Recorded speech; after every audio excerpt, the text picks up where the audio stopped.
मुगल शहजादा सलीम, एक मामूली कनीज से उनकी मोहब्बत और फिर बादशाह अकबर का कहर। ये कहानी, ये दास्तान हम सब ने कहीं ना कहीं सुनी है, फिल्मों में देखी है, पर इतिहास के पन्नों में जो ये मशहूर दास्तान दर्ज है उसमें हकीकत कितनी है और अफसाना कितना। चलिए आज इसी ऐतिहासिक पहेली की तह तक चलते हैं। तो हमारी ये पड़ताल शुरू होती है लाहौर के एक मकबरे पर लिखे इस शेर से। साफ है ये किसी गहरे अधूरे इश्क की कहानी कह रहा है, और इसी शेर के ठीक नीचे एक नाम भी खुदा है जो इस राज को और भी गहरा कर देता है, मजनू सलीम अकबर। और यहीं से सबसे बड़ा सवाल खड़ा होता है। जिस कहानी को मुगले आजम जैसी फिल्म ने हमारी यादों का एक अटूट हिस्सा बना दिया, क्या वो सच में कभी हुई भी थी या फिर अनारकली सिर्फ एक खूबसूरत कल्पना है? तो चलिए एक जासूस की तरह इन सुरागों को जोड़ना शुरू करते हैं। सबसे पहले उन सबूतों पर एक नजर डालते हैं जो इस कहानी के सच होने की तरफ इशारा करते हैं। तो पहला सुराग है ये मकबरा खुद। स्थानीय लोग इसे सदियों से अनारकली का मकबरा कहते आए हैं। इसकी बनावट एकदम शाही है और इस पर जो तारीखें दर्ज हैं, मौत का साल 1599 और तामीर का वक्त 1615 के आसपास, वो इसे सीधे सीधे शहजादा सलीम के दौर से जोड़ देती हैं। और फिर आता है शायद सबसे मजबूत सबूत। ताबूत पर साफ साफ लिखा है मजनू सलीम अकबर। मतलब ये तो सीधे सीधे अकबर के बेटे सलीम, जो बाद में बादशाह जहांगीर बने, के इश्क में पागल होने की गवाही देता है, जैसे कोई प्रेमी अपनी महबूबा के लिए इजहार कर रहा हो। लेकिन मजे की बात यह है कि इस कहानी का पहला लिखित जिक्र मुगल दरबार की किसी किताब में है ही नहीं, बल्कि ये मिलता है उन अंग्रेज मुसाफिरों के ट्रैवलॉग्स में जो इन घटनाओं के कई साल बाद हिंदुस्तान आए थे।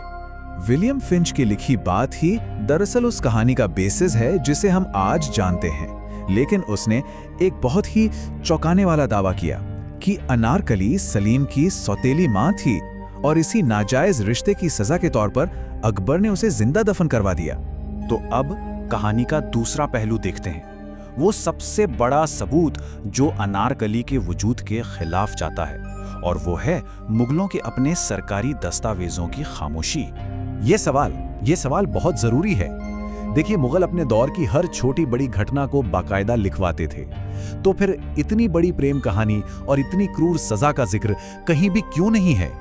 और बस यहीं आकर ये पहेली सबसे ज्यादा उलझ जाती है।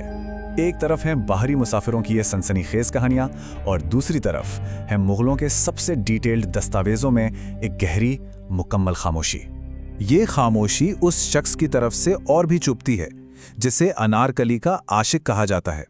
जहांगीर ने अपनी जिंदगी के बारे में सब कुछ लिखा, लेकिन उस औरत के लिए एक लफ्ज भी नहीं जिसके लिए वो खुद को मजनू कह रहा था। ऐसा लगता है जैसे वो कभी थी ही नहीं। तो अगर अनारकली की कहानी में सच्चाई नहीं है, तो फिर उस मकबरे का क्या? अब उन दूसरी थ्योरीज पर बात करते हैं जो इतिहासकार इस मकबरे और इस पूरी कहानी को समझाने के लिए सामने रखते हैं। तो चलिए इस राज से भी पर्दा उठाने की कोशिश करते हैं।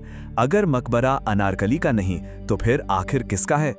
इतिहासकारों के पास कुछ मजबूत थ्योरीज हैं। एक तो ये कि मकबरा जिस जगह बना था वो एक अनार का बाग था, और वक्त के साथ जगह का नाम ही उस शख्स का नाम बन गया जो वहां दफन है। दूसरी थ्योरी ये है कि ये शहजादा दानियाल की मां का मकबरा हो सकता है, और तीसरी कि ये कहानी एक सोची समझी सियासत का हिस्सा थी।